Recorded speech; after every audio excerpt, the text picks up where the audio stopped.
Hi, everyone, and welcome to episode 6 of Florida Wildlife Advocates. Today, we are very fortunate to have with us the father of the amendment that created the FWC, as well as other key elements of the conservation of Florida. And right now, I'd like to introduce him. That would be the famous Clay Henderson. Hey, Clay, how you doing? Oh, I'm doing pretty good. Good to be here. Well, we're glad to have you, Clay, because you are the authority on Florida amendments as they have to do with conservation, going all the way back to 1998. The first thing I'd like to do is to get a kind of in a capsule, what your life was like from the time that you graduated law school in 1979 and until you were appointed to the Constitutional Revision Commission in 98. Wow. Well, I can do that. I think that basically I consider New Smyrna Beach my hometown. We moved there from North Florida when I was about 11, and went to high school there and across the county to Stetson for my undergrad work. So that's very much home. And grew up along the banks of the Indian River Lagoon. I think a lot of my classmates in high school were surfers. I was a river rat. As soon as I got a canoe, I was out there in the lagoon and enjoying the fishing, the wildlife, the birds, the dolphins, the manatees, and it's certainly very much a part of who I am. When I came back from law school, I was law school up in Alabama. Came back after 3 years to see just how much my hometown was changing. It was growing too fast. Bungalows on the beach were being replaced by high-rise condos. Traffic was getting worse, and clearly quality of life was suffering. So that is what piqued my interest. There were some of us that got together to oppose a big project on the North Beach, 5 20-story condos. We lost that in the city commission. We filed lawsuits. We went all the way to the Florida Supreme Court, which ruled that comprehensive plans at that time were merely a guide. And that's what really led to the passage of the Growth Management Act in 1985. So that's what really got me involved. Um, and as part of that effort, I met some wonderful people along the way who helped guide me. Walter Boardman had retired to Volusia County. He was the first executive director of the Nature Conservancy. Doc Leeper was an artist who lived in Canaveral National Seashore. She was the driving force behind the establishment of Canaveral. Reed Hughes was an oil man who I was blinded on the road to Damascus and started spending all of his time working for advocacy. So in '82, we worked to preserve some property along Spruce Creek. Went out and raised money, hat in hand, to have the Nature Conservancy buy it. And that was my first contact with the Nature Conservancy and the first time we were involved in buying land. And so afterwards, the chairman of the county council came to me and said, why don't you see if we can come up with a plan to come up with a fund to acquire environmentally endangered lands. And so I was appointed to that committee. We came up with a program to tax quarter mil tax increase to bond only $20 million. That was a lot of money back then. And it passed in 1986. Little did we know that that was the first in the country. No one else had done that. And so we went about trying to convince other counties to do the same thing. And, all these years later, over 20 counties in Florida have passed bond issues just like that to raise over $1 billion. So that's kind of how I got started. '86, I was also elected to the Volusia County Council. We worked on a lot of environmental issues. I really got an education around that, and that was a big part. I left the council in '90. 1992. Had an unsuccessful run for state senate. Best thing that ever happened to me. Well, so Because, so it was an unsuccessful clay, right? no, it wasn't. Best thing that ever happened because I can focus on my issues, and that's what I did. I worked for Nature Conservancy for the Trust for Public Land. I was part of the creation of the Save the Manatee Club. Went on the Florida Audubon board, and in 1995 was appointed as the president of Florida Audubon Society. So that's sort of the arc of how I started, and at the point where I was involved in statewide Florida issues. That would be enough for most people. To get all that done and just go into retirement and feel happy that they've contributed so heavily. When you talk about New Smyrna Beach and, the way it was, and that's the way it was when I went to high school Yeah, also. Just miles and miles of dunes, sure. and you pull over and go swimming anywhere and come out. And now it's miles and miles of condominiums. All occasionally you see public parks along the way, but Well, yeah, I mean, the good news is that we have Canaveral National Seashore. yeah, This last weekend, we celebrated its 50th anniversary. It's 24 miles of undeveloped beach, the largest undeveloped stretch on the Atlantic coast of Florida. It's a wonderful turtle beach. Last year, 17,000 turtles came ashore and laid their eggs. So it's a wow, wonderful thing. wow. And a lot of people don't even know it's down there. Yeah, that's right. It's a long haul to get down to that point, but it's definitely well worth the trip for anyone who hasn't been down there. So we've got Clay Henderson up to about 1995, Right. and when was it that you were invited to be on the Constitutional Revision That, Commission? that was 97, but I think the question is why. We had two other amendments that we worked on during that period of time. One was in 92, which is the net ban amendment Hmm. that was passed. It's almost hard to believe that before that passed, that people, I mean, these commercial fishermen would go out there and string gill nets all the way across Mosquito Lagoon, and all the fish that they couldn't sell because they weren't commercial fish just died. And so it was just such an incredible waste. Dolphins also getting caught in those nets. It was just awful. That passed overwhelmingly. And then the Everglades amendments. George Barley from Orlando pushed to amend the Constitution to tax sugar to help pay for the cost of Everglades restoration. That was taken off the ballot by the Supreme Court. And then after George died about the same time I came to Audubon, and so John Mills and I came up with the Everglades amendments for 1996. There were three of them. Two of them passed. The tax on sugar did not pass. But at that moment in time, it was the largest, the most expensive campaign in Florida's history. Over $100 million was Wow. spent on that campaign. So I had two constitutional amendment campaigns under my belt at that point. And then in 1997, Lawton Childs, who was governor, called me and asked if I would serve on the Constitution Revision Commission. And I said that what a wonderful once in a lifetime opportunity. So that's how that happened. Yeah, for those who aren't familiar with the Constitutional Revision Commission, that meets every 20 years, Right, correct? right. And how many appointees were there back then? There's about it's a little over 40, and I think to your point, um, Florida is the only jurisdiction in the United States where there's every 20 years a review of the fundamental constitutional document. It's interesting. It was an idea of Thomas Jefferson's. He thought that constitutions should be subject to fairly regular review, and the results of that go directly on the ballot.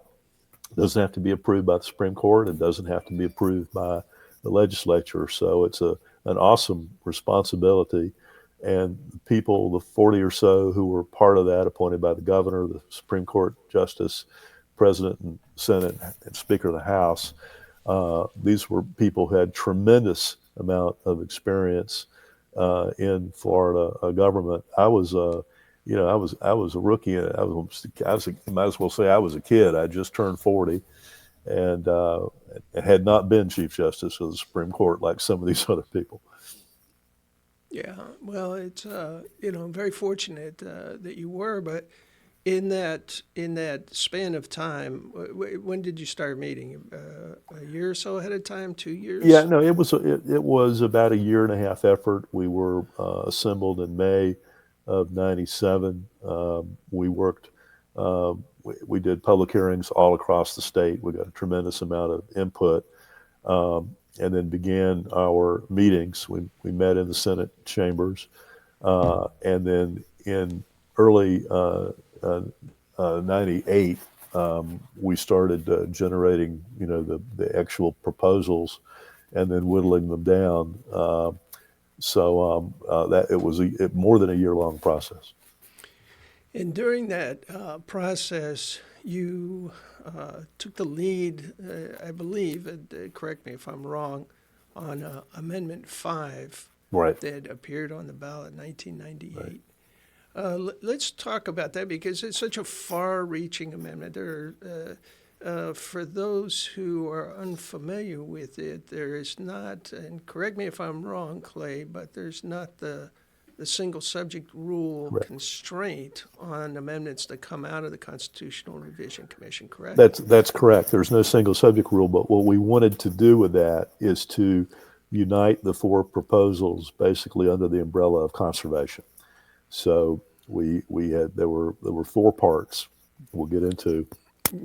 One was an aspirational statement. Yeah. What was that aspirational statement? Yeah, it would be the policy of the state of Florida to protect, that adequate provision would be made by law for the conservation of our natural resources. When the Constitution was passed in 1968, environmental provisions really hadn't started being passed yet. So there was only a little bit in there about it was like there shouldn't be excessive noise, or water pollution. So we took it to that next level. When we did our public hearings, there were hundreds, if not thousands, of people that came to these hearings that were held literally from Pensacola to Miami. And at every stop, people came forward and said, we have to have stronger provisions for protection of the environment. Many of them called for a public right to clean air and water. But there wasn't enough support for that, but there was for the aspirational statement. The thing that had the most support was the continuation of bond financing authority for land conservation. Let's talk about that because that in and of itself provided millions of dollars for the purchase. Billions of dollars for the purchase of a fee simple purchase, right? Or was it conservation easements also? It was in that time it was mostly fee simple. Back in 1980, actually 1990. I'm sorry, I got that wrong. Governor Martinez came forward with a proposal that he called Preservation 2000. And it was a 10-year, $300 million year program that raised $3 billion for land conservation. And but the authority for that bonding expired in the year 2000. So there was a lot of pressure on us to be able to extend that bonding authority. And so that was the other thing that we did in that Amendment 5. And that was there a cap on the bonding authority or just No. the ability? No, it was the nice thing about it is there was no cap. It is indefinite. There's no upper end, and it also includes not only land acquisition, but also be able to need to use dollars for restoration. So you're talking about things like the St. Johns River, the Indian River Lagoon, and of course the Everglades those are billions of dollars of restoration needs. So You all know, that was included there. when you look at Florida Forever and Preservation 2000, that was Preservation 2000 was by Bob Martinez, who was a Republican, right? Sure, and Florida Forever uh, was Jeb Bush. Um, the amendment passed in 1998. Jeb Bush was elected governor, and he made the passage of Florida Forever one of his priorities, and basically cut us loose to help design the bill. I worked very closely with then Senator Latvala to craft the bill, and then we worked it through the legislature. So it was heady times, to be sure. And Florida Forever, another $300 million a year program for 10 years. It did not do the whole 10 years. I'm sure we'll get into it in a minute because of the recession, but it at least started out that way. So between the two, there were about 2 million acres of land that were purchased under P2000 and another million or so acres under Florida Forever. You know, if you were to go back now and have to rebuy all the land that was purchased under those two programs, even though it was billions over time, you have any idea of how much it would cost in today's dollars to buy that? I just can't imagine. I mean, when you look back at that little bond issue that we passed in Volusia County in 1986, that was only $20 million. We ended up using that money to acquire about 100,000 acres. You couldn't do that today. Yeah, just the foresight of government, Florida government at that time was, we were very fortunate, let's say, to have Reuben Askew, Sure. Bob Graham, Bob Martinez, Lawton Childs, and, you have to kind of tip your hat to Jeb Bush there on Florida Forever and getting that kick started, because the amendment provided the authority to bond, correct? It didn't say, okay, you're going to spend $300 million a year and buy conservation land. So that's another element. Those are the two elements. There was one more on land acquisition before we get to sure. Let's hear it. conservation, and this one has been very important. And there was concern in the conservation community that we were going to go out and buy all these millions of acres of land, and that some future legislature or governor and cabinet or whatever would have a better use for that land, that they'd surplus it and then it's not protected. I mean, we promised the voters that this would be protected in perpetuity. So we put in there what we ended up. It's a lot of compromise that went on, but the provision says that land cannot be surplus unless the governing board, by a supermajority vote, determines that the land is no longer needed for conservation purposes.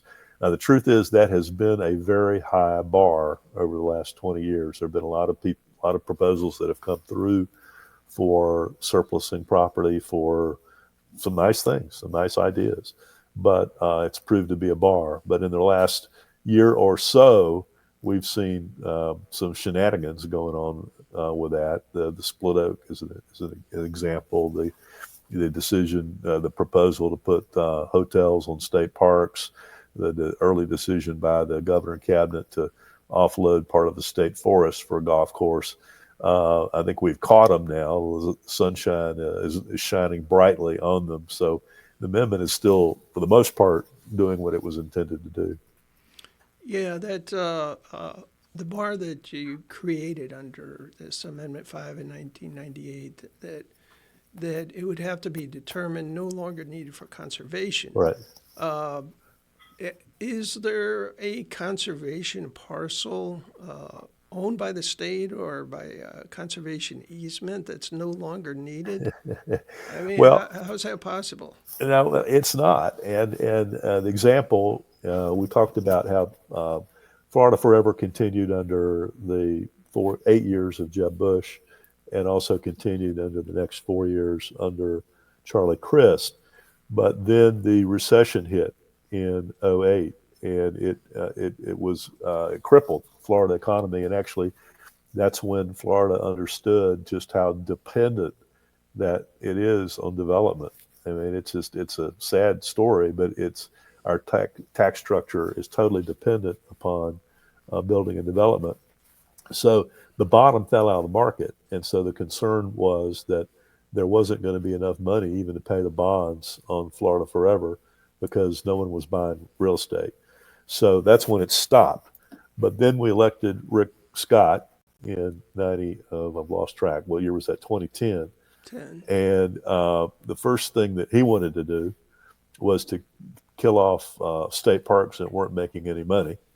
Then the second thing he wanted to do was to go through all those conservation lands and figure out what we didn't need and sell them off.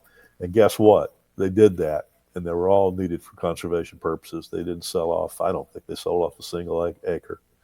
So, but They tried. Yeah. But during the Scots governorship, no money was spent for land conservation. So. Yeah, that kind of leads us into the kind of the backlash against that, Right. which ended up being Amendment 1 in 2014. Now, Right. the history of Amendment 1, you very well laid that out, that there had been bipartisan agreement that the state money should be used to buy conservation land. And then we went into the Rick Scott era, and the kind of concept of let's run government like a business. And even though they're two different words, and there's a reason why they're two different words, Right. but that was that. So a group got together. Who were you with at that time? Were you with Audubon or? No, by that point, I was back to practicing law. I was with a law firm of Holland and Knight, which has a long history in Florida. Holland, who was the founder, had been both governor and senator. He was very conservation minded and was the sponsor of the bill that created Everglades National Park.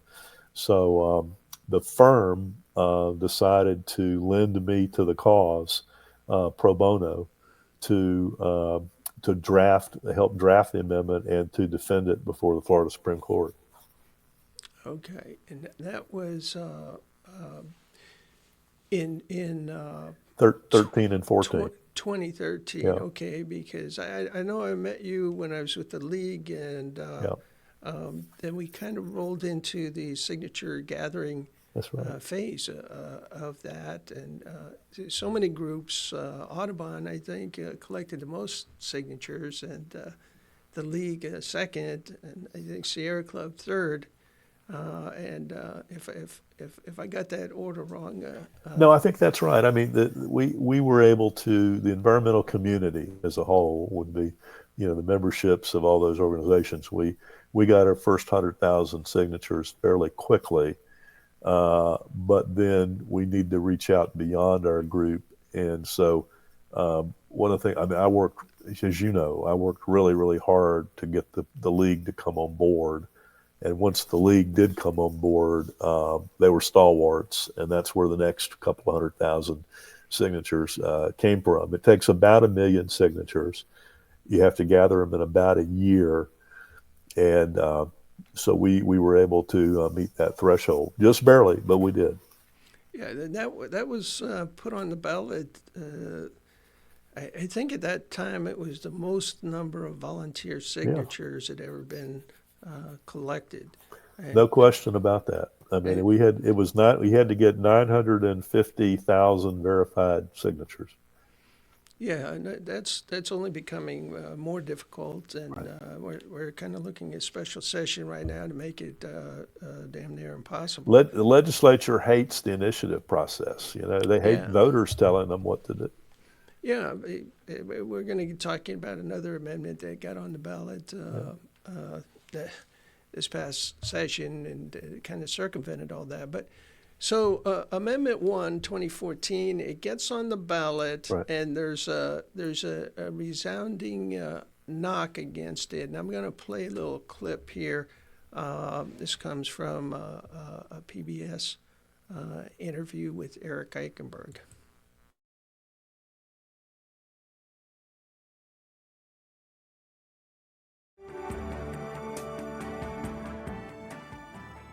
An amendment to the Florida Constitution is up for a vote on next week's ballot, championed by former Governor Bob Graham. Amendment 1 looks to ensure water and land conservation projects are adequately financed by committing 1/3 of Florida's real estate documentary stamp tax revenues to protecting the state's environment. The Florida Chamber of Commerce opposes Amendment 1, claiming it will tie the hands of the Florida legislature in the event of an economic downturn in the future. Joining me to discuss this is Eric Eichenberg, CEO of the Everglades Foundation, who is in support of Amendment 1. Eric, good to have you at this table. Thank you, Helen. What about the issue that is raised by the chamber, which says you are binding the hands of the legislature with this constitutional amendment? Well, first let me say that this amendment received over 1 million Floridians signing petitions to put this on the ballot. It's also a bipartisan-led effort. You mentioned Senator Graham supporting Governor Graham. It's also supported and been endorsed by former Republican Attorney General Bill McCollum. So this has been a unifying issue, bringing both folks from both political parties together. But I would submit to my friends at the Florida Chamber of Commerce that this is an opportunity. This is a chance to actually give the legislature a mechanism to ensure that our conservation, what makes this state so great, which makes Florida beautiful, a chance for legislators to, in fact, put the dollars toward these programs that are so vital to the continuing growth of our Florida. Why does this have to be on the Constitution? I've heard people who are real supporters of environmental projects say, this is great, but this is really legislation. It doesn't belong in the Constitution. Well, if it does pass, which I hope it will, voters hope will support this come Tuesday, and votes have been cast already. But if it does pass, the Florida legislature is going to be responsible to implement it. So members of both the House and Senate are going to have to come together to figure out what is the best way to, in fact, spend these dollars. Dollars that are not raising taxes. But aren't you bypassing the legislative process by doing this? Because this should be legislation. Not at all. The issue here is we soon become the third most populous state in the Union. We're back to a growth state. Our economy is much better than it was even a few short years ago. So as Florida is improving, we have to ensure that we have clean water. You know, 1/3 of the population of this state rely just on the Everglades for drinking water. So by ensuring that we have enough water, a quantity of water, plus a quality of water, it enables us to grow and enables us to have economic prosperity as we go forward. Tourism, agriculture, those two top industries that lead this state rely on water, and we have to ensure that it's clean. But to go back. Well, there you have it, Clay. That was the argument at the time. You're bypassing the legislature. This is the legislature's purview. What happens if we get into another recession? So what was your comeback? Because I know you went in front of was the fiscal committee or something like that. Didn't they argue the same thing? Well, they did, and our argument was that we provided a list of things that this money could be used for.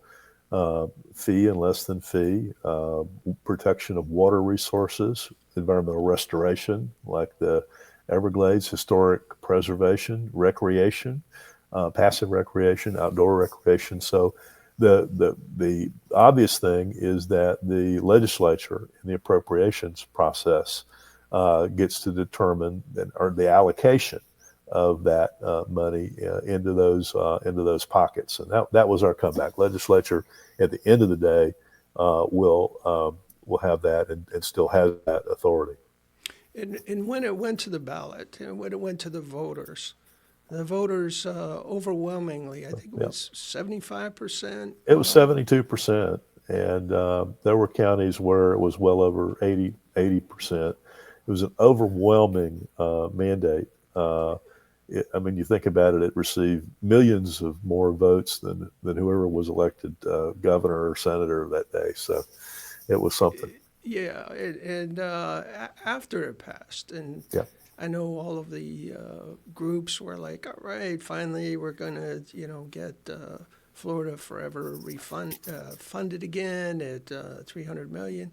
And the legislature, I know because I was up there and appeared and made public comment about how the money should be spent, according Yeah. to what the groups behind it thought. And I remember someone outside of the committee, after the committee went into recess, said one of the senators said, "I'll be damned if this group's going to tell us how to spend that money." That's right. So there was kind of it was a little raw there. It was very raw. The legislature didn't want us to tell them their business. And so in the 15 session, they were very clear. They spent only a few dollars, I mean, nothing, almost nothing for land conservation. They then did what they called a revenue shift. They used the money to pay for the salaries for all the park rangers and all the forest rangers. We bought a whole fleet of cars and GIS equipment and computers and culverts on roads. I mean, they figured out whatever they could spend the money on, but for. And I kept saying, I was saying, you know what? It'll catch up. It'll be in the end of the day, it's going to be all right, because they're going to run out of things to spend money on, and they're going to have to start spending it on what was intended, and that's essentially what has happened over time.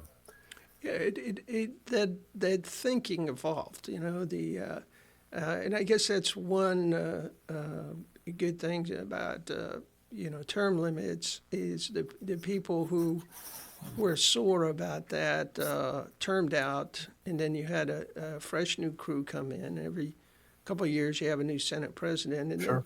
then just within the past few years, the funding has actually exceeded, right, the $300 million that we were looking for. It has, but even in the early years, the legislature earmarked dollars, $200 million a year for the Everglades, which translates into $2 billion,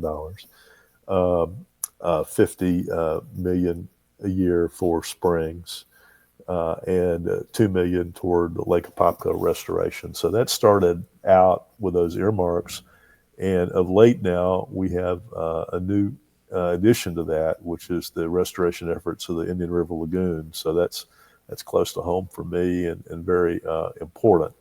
But the thing that's happened that has changed in the last several years is that the legislature has gotten excited about this concept of a Florida wildlife corridor.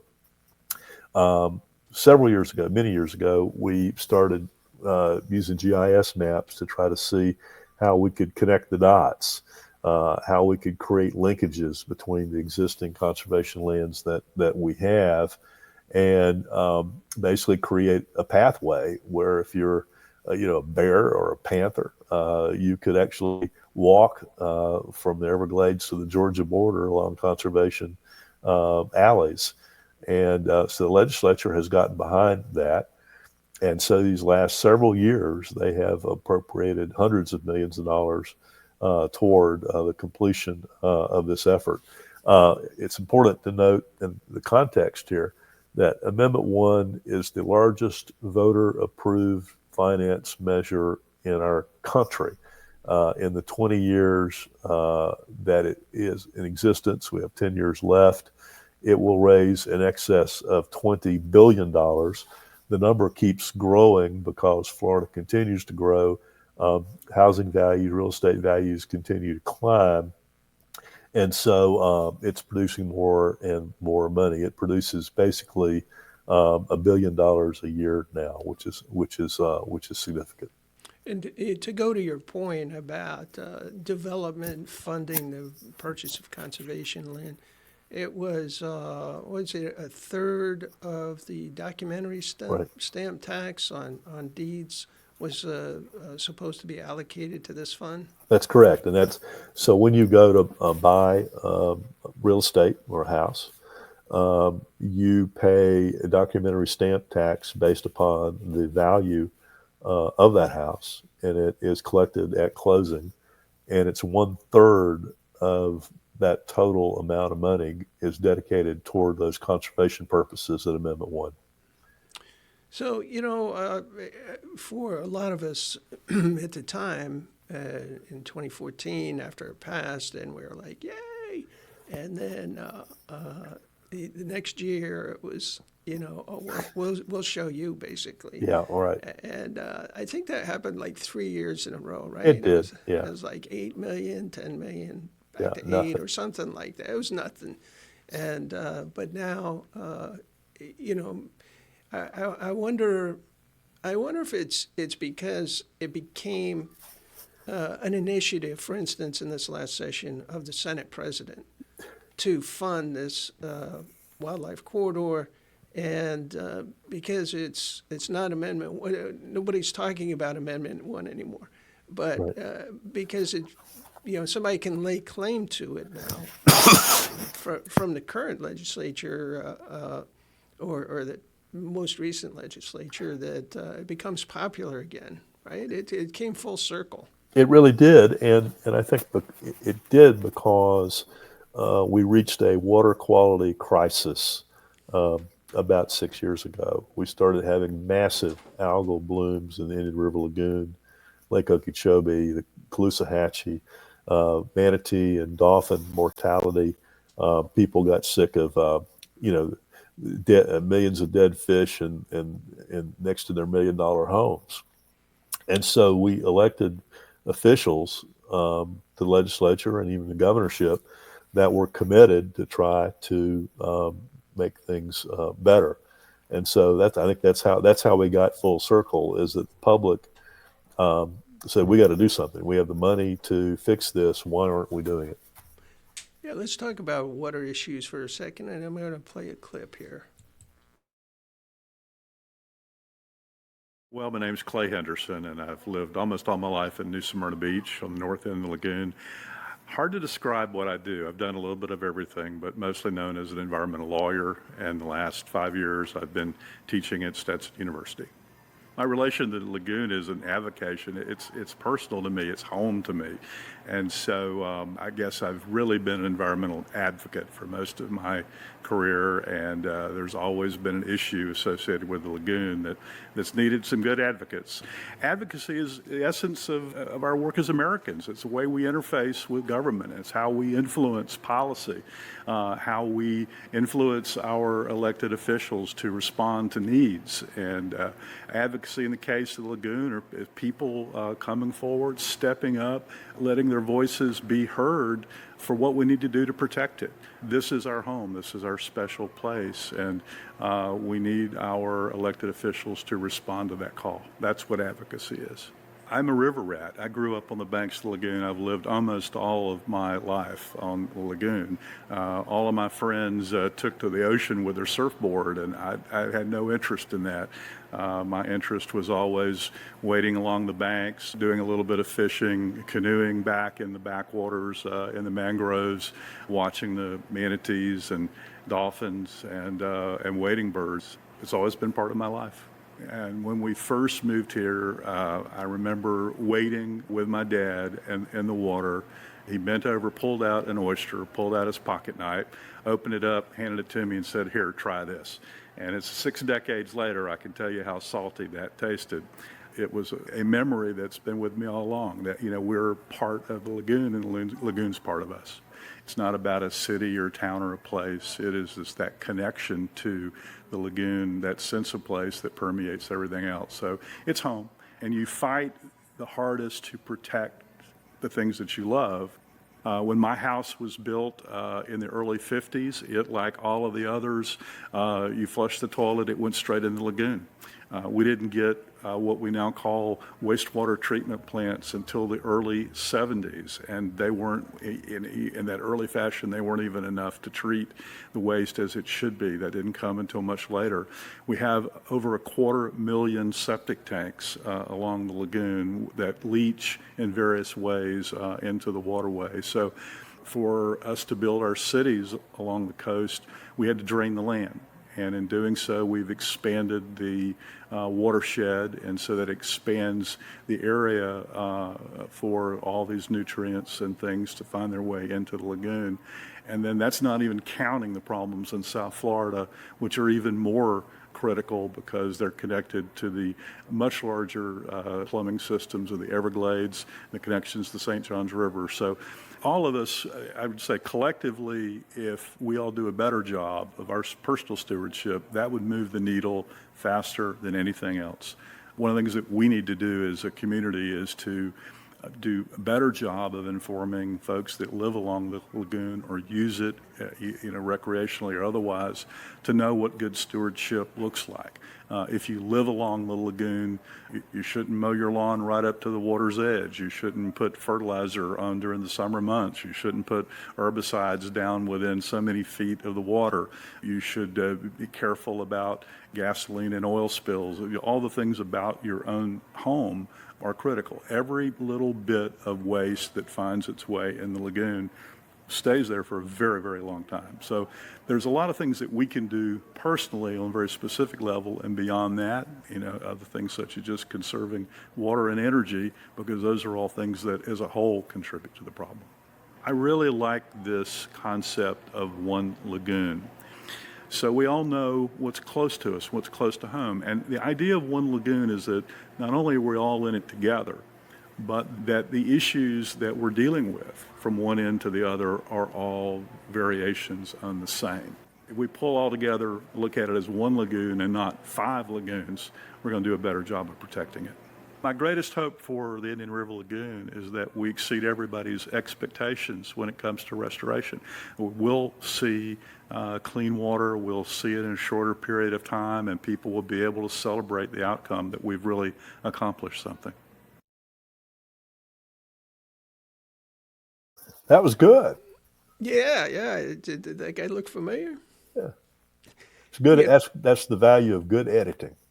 Yeah. The clean water is something I know you've worked on for a very, very long time. And I got a chance to work on it in the 2020 charter review cycle, and we put an amendment on the ballot here is a charter amendment, the right to clean water.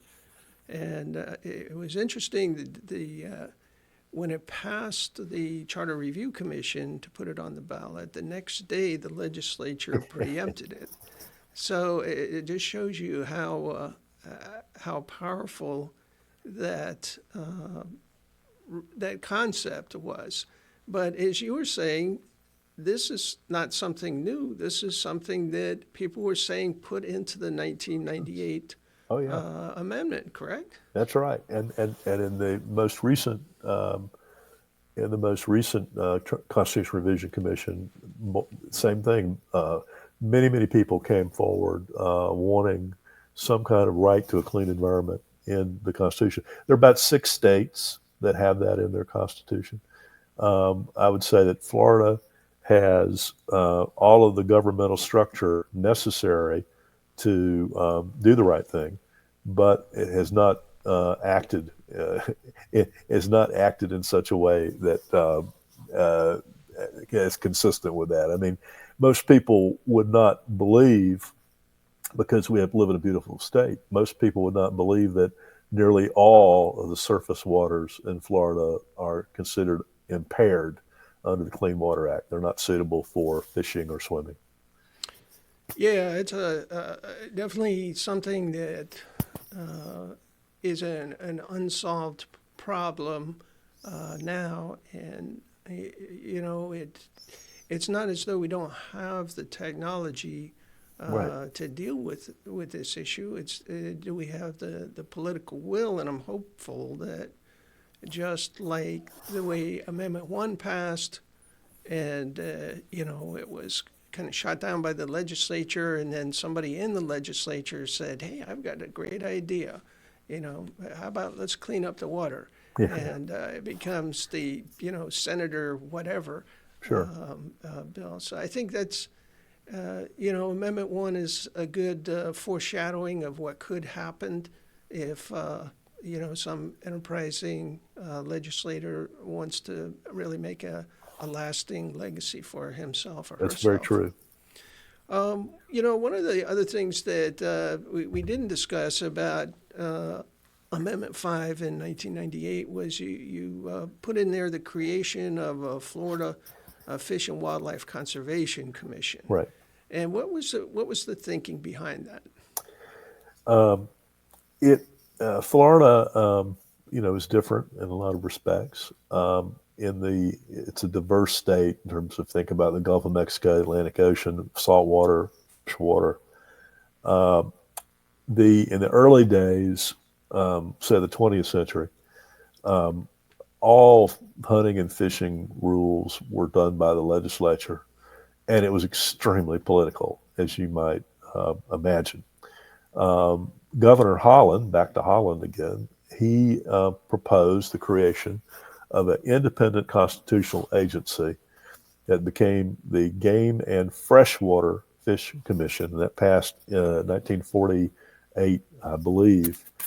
And so Florida is the only state in the country that has an independent, constitutionally authorized commission to deal with fish and wildlife. Now, the problem was between 1947 and 1998 that we had a freshwater fish commission, and then all saltwater fishery issues were handled by something called the Marine Fisheries Commission, and their rules had to be ultimately approved by the governor and cabinet. The reason why it wasn't a million then, but the reason why the net ban got on the ballot, passed overwhelmingly, is because the system we had in place there with the Marine Fisheries Commission and the governor and cabinet was incapable of protecting saltwater resources.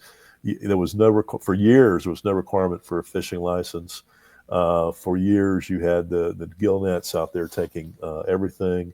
I sort of thought that commercial fishermen would fight over the last fish in the sea, if you give them that chance. So and then the other thing is that we just have these mixing zones. The St. Johns River is a river, but for its last 50 miles, it's an estuary. So is it saltwater or is it freshwater? And so you had all these things that were confusing. So what we wanted to do was continue this concept of an independent constitutional agency, but that it would have plenary authority over both freshwater fishing and saltwater fishing, but not just fishing, marine resources, marine animals, marine plants. And so it would have full constitutional authority to pass rules for the protection of all wildlife. And the thought was that it's independent, if you get it out of politics, and they could make decisions based upon science. And of course, I can say all these years later, maybe I was a little naive about that. But that's how it was set up, and that's with the system that we have now. And then on top of that, this new constitutional provision, which gives a right to hunt and fish, probably only makes it worse. Yeah, I'm glad you brought that up. That was Amendment 2 back in last year, 2024, the right to fish and hunt, right? Right. And that said that people had not only a right, but this was going to be the preferred means of responsibly managing wildlife. And it also made traditional methods of fishing whatever that and hunting. means, yeah. And I guess, who decides that, Clay? Is it the courts or is it the legislature decides that? Well, ultimately, the commission will decide what those traditional means are, and you can bet that will be challenged one way or another in the courts. As you said, the thing that was most egregious to me was a statement that hunting and fishing would be the preferred means of protecting or managing rather wildlife. No, the preferred means is often to not hunt them or fish them. And so, they just got it totally backwards. And so it's no surprise that in their first meeting after the passage of the amendment, the commission's directed staff to come back with a plan to resume bear hunting, which was an incredible, stupid idea when they did it a few years ago. It was badly handled, and it just caused tremendous amount of reaction because people were just disgusted with it. And I think you're going to see that same kind of outpouring again. Yeah, let's watch a clip, and this is exactly about what you were just talking about.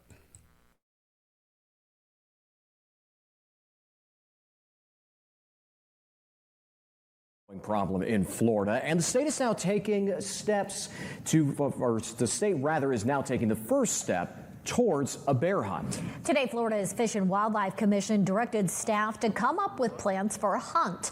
People for and against hunting bears talk with the commission today. Supporters say it would help manage the state's booming bear population. Opponents want non-lethal options and say hunts don't reduce bear interactions with humans. Over the eons, man has hunted bears, and occasionally a bear has hunted a man. And if we're going to have a natural distribution of wildlife, it is important that we use man in the picture. The Humane Society of the United States and the humane community, we oppose trophy hunting. Certainly, we oppose black bear hunting. FWC staff are expected to finish drafting their plans for a hunt by May. Florida's last bear hunt happened in 2015. Now this year, Florida passed a law allowing people to shoot bears on their property if the bears are threatening them. Big Bend State Representative Jason Schiff sponsored that bill. He pointed to a rise in bear sightings in Franklin County. Check this out. Yeah, that last part of it about HB 87 that empowered a person to shoot a bear. It started out that you shoot a bear if it broke into your house and was going crazy, right? And that was the initial attack that they took on it. And then it was like, well, the bear could go crazy out in your yard and tear up your porch. And damage your property, okay. And it kept going on and expanding out, and then they included, if a bear goes after your pet. Well, dogs and bears have a history. Right. It's not a good one. And it goes back millions of years, and there was always going to be a problem between dogs and bears when the dogs are not on a leash.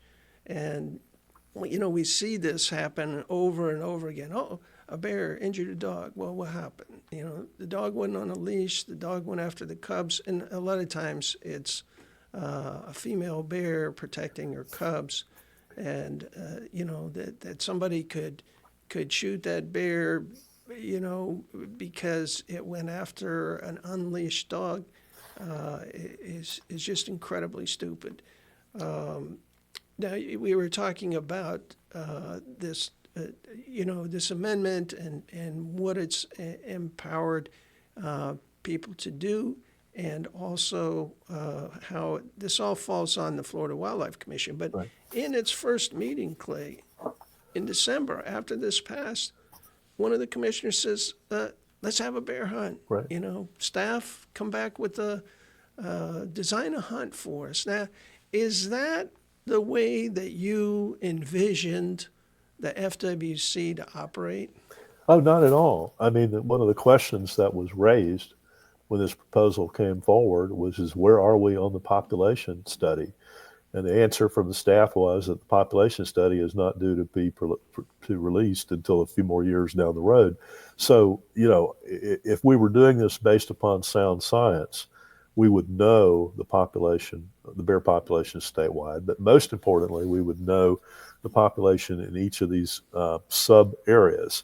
And that's where the issue is. There are a few places like Wekiva where there are a lot of bears, but then there are other places where there are not that many.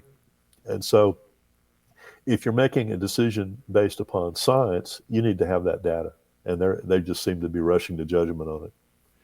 Yeah, and shades of 2015, when there was a hunt back in 2015, but at that time at least they had the data. There was an increase in the number of what they called nuisance calls, the Right. core complaints. There was an increase. It was pretty steady. You could see that. There was also an increase in road kills, and and then they had the population study. Okay, so you say, all right, under that circumstance, let's have a hunt. They had a hunt in the first day. Close to 300 were killed in the first day, and Right. they were saying no. Before the hunt, they were saying no, it's going to be about 28 a day. We'll be killed. No, it was almost 10 times, more than 10 times that. So the design of the hunt was poor. The selling 3,700 licenses, and the way it was kind of like a rush, get your bear now before we reach the max, and then we're going to close it off and call in and find out if it's been closed off. Right. To this day, everybody says, 304 bears. That's the official 304 bears, but we had monitors at the check stations, and if you extrapolated out what the actual number killed were, it was showing, at least on my calculator, to be over 500. So did everyone who shot a bear check it in? Did everyone who shot a bear and killed a bear, were they killed instantly, or did they go off in the woods and die at some point? So we don't know, and never will know. Never will know. The important thing that I wanted to get out from you about on this particular subject was your intent, because you were the author or primary author of this amendment that created the FWC. Correct. And where it is now. And it seems to be, I don't know, correct me if I'm wrong, but it seems to be a political arm of the governor's office. Well, it's true. The governor appoints the commissioners, and in the last few administrations, these people have been user groups, or hunters, fishermen, but also business people, developers, golf course people. This is you don't have any scientists that are there to balance that out. So no, we've gotten away from the intent. The intent was that the commission would have ability to obtain data and use that data to make judgments on balancing the interests, but based upon science. And so it's gotten away from that, and it needs to get back to that to be able to build integrity with the public, I think. There are efforts in other states to require that at least some of the members have at least some kind of educational experience in wildlife ecology or biology. What do you think about that? Oh, absolutely. And unfortunately, it would require a constitutional amendment to force that in Florida, but a governor can do that. A governor can appoint these people, has discretion to do it. And we hope someday we'll get some people on there that can help achieve that balance. Well, we have another election coming up in a couple of years. Right. Hopefully that'll be we'll ask them those one questions. of the issues. We'll ask those questions. Now, before I let you go, Clay, let's talk a little bit about your books. We got 2 books there. We run out of time, so let's get them up there. The first one was something I just really needed to do. It was my COVID project. Not that one, The Forces of Nature, which is it's a history of the land conservation movement in Florida, beginning with the Florida Federation of Women's Clubs in the Everglades, the protection of Everglades National Park, the state parks that grew during the CCC program, and chronicling this incredible effort to protect about 11 million acres of land. So about 32% of the state is now in conservation, and this tells how we did it. Then the other one is just a bit of a nice project to be involved in. This is Audubon's Birds of Florida. It goes with an exhibit at the Daytona Museum of Arts and Sciences, where we have 90 original 200-year-old Audubon prints of Florida birds, including most of the birds that he drew while in Florida in 1831 and 32. And this book has beautiful reproductions of the paintings, but also tells the story of the Florida expedition by John James Audubon, which is probably his most significant expedition, where he discovered new species that we all now take for granted, like this beautiful flamingo. Now, there's another picture in here. There we go. Look at that young guy there on the right. That's right. Well, he was even younger. I was a 19-year-old kid that drove this guy around North Florida in my mother's 1974 Valiant. And we spent a lot of time in the car together talking about what it's like to grow up in the rural South. And he was the first politician that ever said, "I'm an environmentalist." And he meant it. It was part of his soul. And if you asked him what was the most significant thing he did as president, he usually didn't say Camp David Accords. He said, well, one day we doubled the size of the national park system. He was very keen to that. Alaska wilderness really is his legacy from a conservation point of view.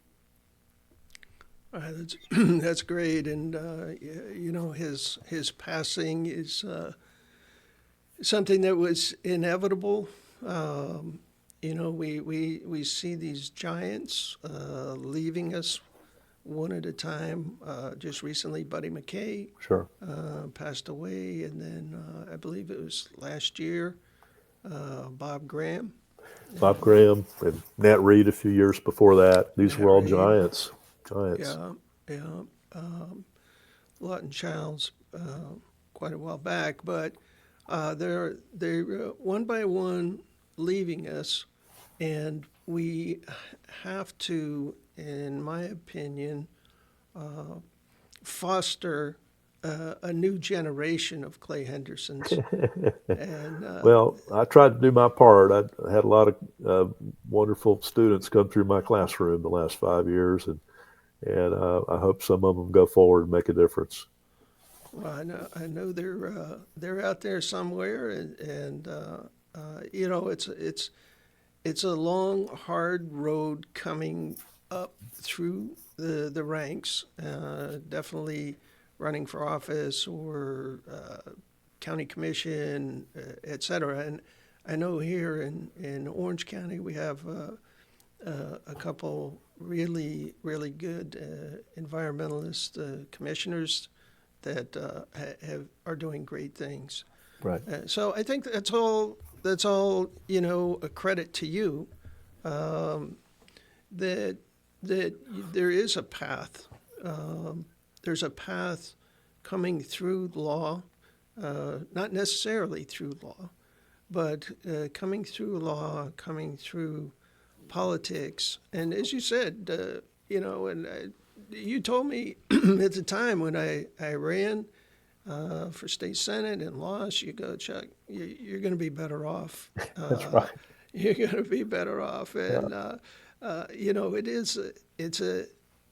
it's an entree into a world that is unbeknownst to most people. I mean, especially now, to go out and raise the kind of money that you have to raise. And you know, fortunately, I'm never going to do it again. I don't know. Does the future hold anything for you, Clay? Oh no, I'm happily retired. I'm continuing my writing, and that's I just feel it's very important for me to get a number of these stories written down to document some of the successes that we've had and things that we've learned. So I'm still working on that. Yeah. So there's another book in the making. There will be, yeah, and it's I mean I'd call it lessons learned. When you look at some of the things that we've done here, I think that there's there's gonna be a number of lessons that we can apply going forward here and almost anywhere else. So that's the idea. Yeah, and we have a couple comments that have come in.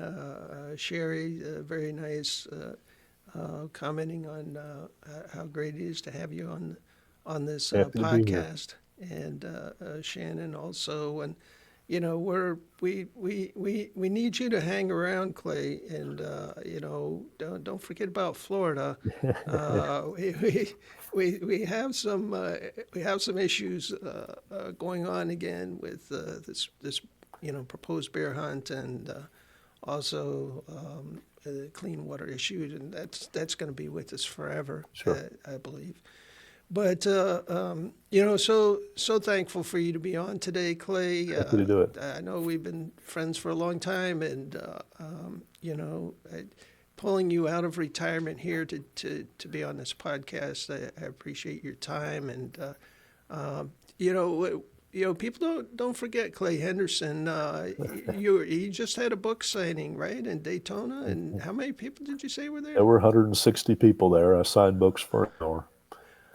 160 people coming to a book signing. Yeah. I mean, that really says something in Florida and today's day and time. That's right. So, well, thank you so much, Clay, and we'll keep in touch, and maybe even have you back on as we get further down the road on some of these issues. So once again, thank you everyone for another great episode of Florida Wildlife Advocates, and we'll see you next Thursday at 6 p.m.